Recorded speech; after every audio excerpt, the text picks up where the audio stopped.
It's the book of Ephesians, chapter 5, verse 14. Wherefore he saith, Awake thou that sleepest, and arise from the dead, and Christ Yahushua shall give thee light. See that you walk circumspectly, not as fools, but as wise, redeeming the time, because the days are evil. Yes, as we are drawing closer and closer to the end of the world as we know it, the days are going to become more and more evil. And this is why we must remember our Creator in the days of our youth. It's the book of Daniel, chapter 12, verse 1. And at that time shall Michael stand up, the great prince, which standeth for the children of thy people. And there shall be a time of trouble, such as never was, since there was a nation, even to that same time. And at that time thy people shall be delivered, and every one of them shall be written, and every one that shall be found written in the book. Right, so that time is talking about the time of Jacob's trouble, which you can read about in the book of Job, chapter 30, verse 7. And the book that is talking about is the book of life, which we hope to all be found written in, those who have awakened from sleep. But we must continue to walk the good fight of faith in Hamashiach Yahushua. Now this is the book of Ecclesiastes, chapter 12, and verse 1. Remember now thy Creator, right? Hamashiach Yahushua, in the days of thy youth, right? This is when we were born again. While the evil days come not, nor the years draw nigh, when thou shalt say, I have no pleasure in them. Right. And so we know that evil days are coming, and but we must also remember that we must not say that the days which were before us were better than the times that are coming, because although we are going through the straight gate and going to go through the time of manifold temptations and persecutions, we also understand that the kingdom of heaven awaits us on the other side. It's the book of Ecclesiastes, chapter 7, verse 8. Better is the end of a thing than the beginning thereof, and the patient in spirit is better than the proud in spirit. Right, so in waking up and understanding who we are and understanding what's to come, it's going to require much patience, right? The thing that is spoken about or that is pushed in our sleep is instant gratification. But those of us who know time that we're living in are now living in delayed gratification, for we understand that there was a much greater covenant written to us. All we must do is hold on and endure and continue to fight the good fight of faith. This is the book of 1 Peter chapter 5, verse 6. Humble yourselves, therefore, under the mighty hand of God the power, that he may exalt you in due time, casting all your care upon him, for he careth for you. Be sober, be vigilant, right? So it must be stay awake, because your adversary, the devil, as a roaring lion, walketh about seeking whom he may devour.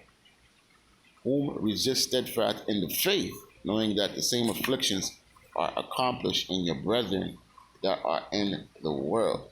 Right, so using the shield of faith is how we're going to be able to stay awake. We must be able to thwart off all of the darts of the enemy. Is the book of Titus chapter 2, verse 1. But speak thou the things which become sound doctrine, that the aged man may be sober, grave, temperate, sound in faith, in charity, and in patience. Right, so this race that we are running is a race of patience, a race of endurance. So, the Bible talks about, let me pull it, Ecclesiastes verse 9, verse 10. or starting at verse 9. Live joyfully with the wife whom thou lovest all the days of the life of thy vanity. That's first talking about wisdom, and then a physical wife, if you were blessed to have one, which he hath given thee under the sun all the days of thy vanity. For that is the portion in this life, and in the labor which thou takest under the sun. Right. So we understand that we have a portion in this life, and we have a portion in the life to come if we endure to the end, and that will be immortality, and that will be granted to the nation of Israel overall, whether it be in the first dominion or the next. Verse 10, whatsoever thou hand findeth to do, do it with thy might, for there is no work, nor device, nor knowledge, nor wisdom in the grave where thou goest. Right. So this life is meant to be experienced, but being experienced from a perspective that although we know a major portion of it is vanity, we appreciate this knowledge, and we will be much more appreciated of the kingdom of heaven when it comes. Remember, the scripture says, "Fear not, little flock, for it is my pleasure to give thee the kingdom."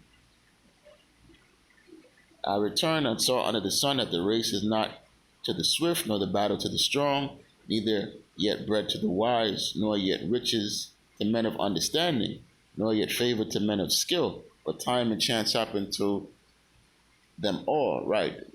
Understanding the rise and fall of kingdoms, this is the time for the heathen to rule and to rage. But as the book of Psalms says, chapter 2, verse says, why do the heathen rage and imagine a vain thing? But those in the know understand that time is short, but the masses at large do not understand what's taking place in this great transition.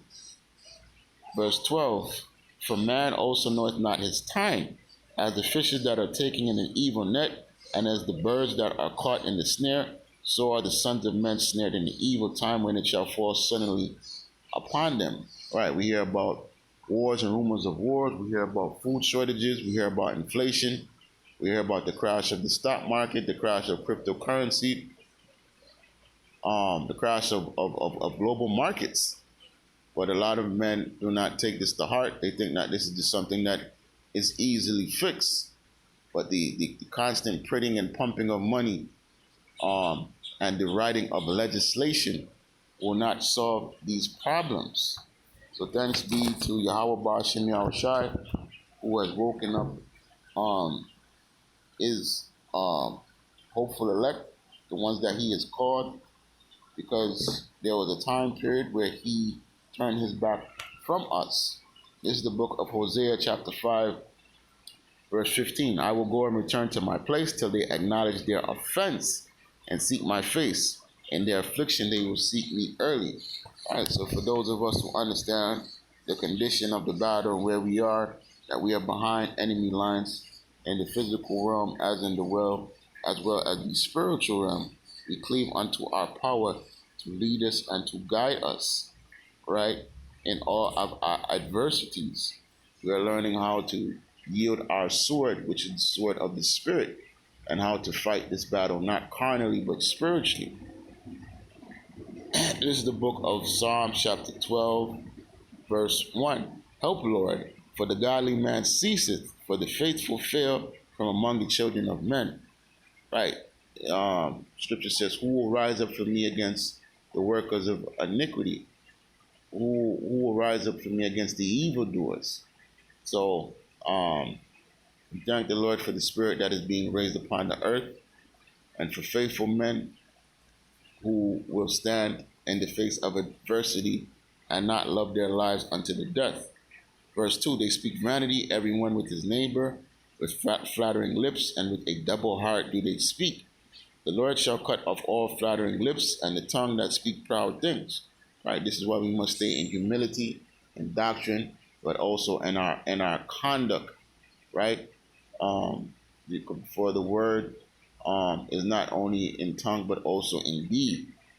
Who have said, with our tongues we will prevail, and our lips are our own? Who is Lord over us? Right, this is what the heathen say. And for those who are not willing to come back unto their power. Verse 5, for the oppression of the poor, for the sighing of the needy, now will I arise, saith the Lord. I will set him in safety from him that puffeth at him. Right, so who is he that puffeth at him? The wicked, the one who says that they will never be in adversity, right? And this is what the wicked say.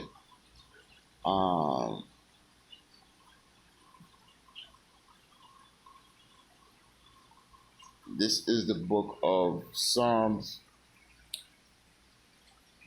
chapter 4, verse 8.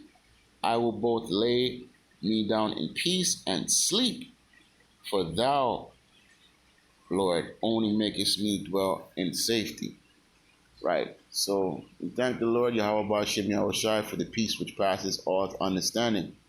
But what we must continue to abide in his word and watch as well as pray.